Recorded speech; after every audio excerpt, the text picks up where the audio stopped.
ಇನ್ನು ಉಗ್ರ ಪೋಷಿತ ಪಾಕಿಸ್ತಾನಕ್ಕೆ ಅಥವಾ ಪಾಕಿಸ್ತಾನಕ್ಕೆ ಮರ್ಮಾಘಾತವನ್ನ ಕೊಡಲಾಗ್ತಾ ಇದೆ.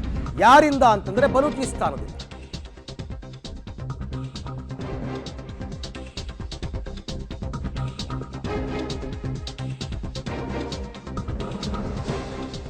ಉಗ್ರ ಪೋಷಿತ ಪಾಕಿಸ್ತಾನಕ್ಕೆ ಮರ್ಮಾಘಾತ. ನಿಜಕ್ಕೂ ಕೂಡ ಪಾಕಿಸ್ತಾನದಿಂದ ಇಬ್ಬಾಗವಾಗಿದೆ ಬಲೂಚಿಸ್ತಾನ. ಅಂದ್ರೆ ಅವ್ರಿಗವರೇ ಘೋಷಣೆ ಮಾಡ್ಕೊಂಡಿದ್ದಾರೆ, ನಾವು ಸಪರೇಟ್ ಆಗಿದ್ದೀವಿ ಅಂತ.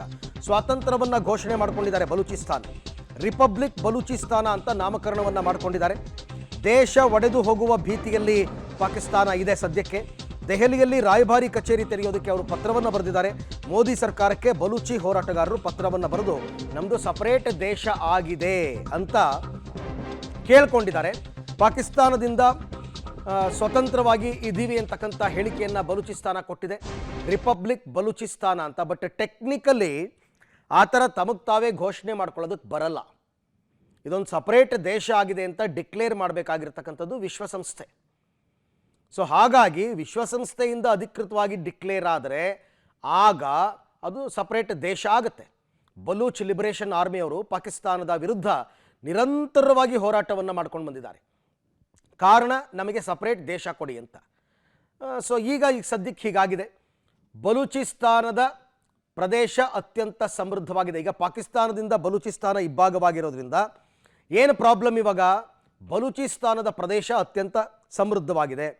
ಚೀನಾ ಗಣಿಗಾರಿಕೆ ಉದ್ಯಮ ಸ್ಥಾಪಿಸೋದಕ್ಕೆ ಇಲ್ಲಿ ಬಯಸಿತ್ತು. ಈಗ ಚೀನಾದವ್ರಿಗೂ ಹಿನ್ನಡೆ ಇದರಿಂದ.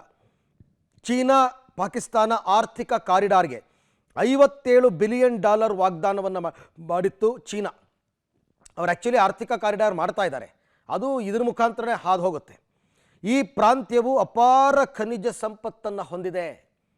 ಇದೇನಾದ್ರು ಪಾಕಿಸ್ತಾನದಿಂದ ಸಪರೇಟ್ ಆಗಿಬಿಟ್ರೆ ಇದ್ಯಾವುದು ಪಾಕಿಸ್ತಾನಕ್ಕೆ ಸಿಗಲ್ಲ. ಪಾಕಿಸ್ತಾನ ನಿರ್ಲಕ್ಷ್ಯದಿಂದ ಬಡ ಪ್ರಾಂತ್ಯವಾಗಿ ಉಳ್ಕೊಂಡಿದೆ.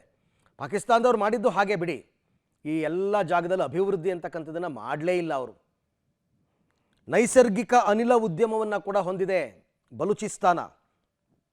ಇನ್ನು ಪಾಕಿಸ್ತಾನದ 44% ಭೂಪ್ರದೇಶ ಬಲೂಚಿಸ್ತಾನದ್ದು. ಅಲ್ಲಿಗೆ ಪಾಕಿಸ್ತಾನ ಹಂಗೆ ನೋಡೋಕೆ ಹೋದರೆ ಭಾರತಕ್ಕೆ ಕಂಪೇರ್ ಮಾಡಿದ್ರೆ ಚಿಕ್ಕ ರಾಷ್ಟ್ರ. ಅದರಲ್ಲಿ 44% ಹೊಟ್ಟೋಯ್ತು ಅಂದ್ಕೊಳ್ಳಿ, ಅರ್ಧ ಉಳ್ಕೊಳ್ಳುತ್ತೀನಿ ಅಷ್ಟೇ. ನೀವು ಪಾಕಿಸ್ತಾನ ಭೂಪಟವನ್ನು ನೋಡಿದ್ರೆ ಏನಿದೆಯೋ ಅರ್ಧ ಉಳ್ಕೊಳ್ಳುತ್ತೆ. ಇನ್ನು ಬಲೂಚಿಸ್ತಾನದ ಇತಿಹಾಸವನ್ನು ನೋಡ್ಬೋಣ. 1839ರಲ್ಲಿ ಬ್ರಿಟಿಷರ ಪ್ರಭಾವ ಇಲ್ಲಿ ಆರಂಭ ಆಗುತ್ತೆ. ಆವಾಗಿನ್ನೂ ಭಾರತ ಪಾಕಿಸ್ತಾನ ಎಲ್ಲ ಒಡೆದಿರಲಿಲ್ಲ, ಎಲ್ಲ ಒಟ್ಟಿಗೆ ಇತ್ತು.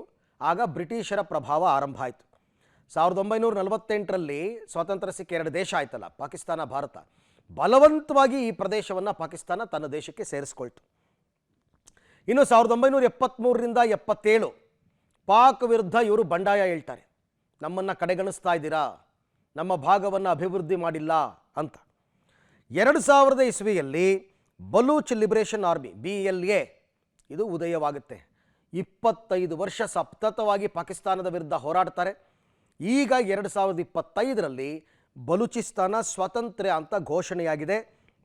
ಬಟ್ ಸ್ಟಿಲ್ ಅದನ್ನು ಒಂದು ಪ್ರತ್ಯೇಕ ರಾಷ್ಟ್ರ ಅಂತ ನಾವು ಕರೆಯೋಕ್ಕಾಗಲ್ಲ.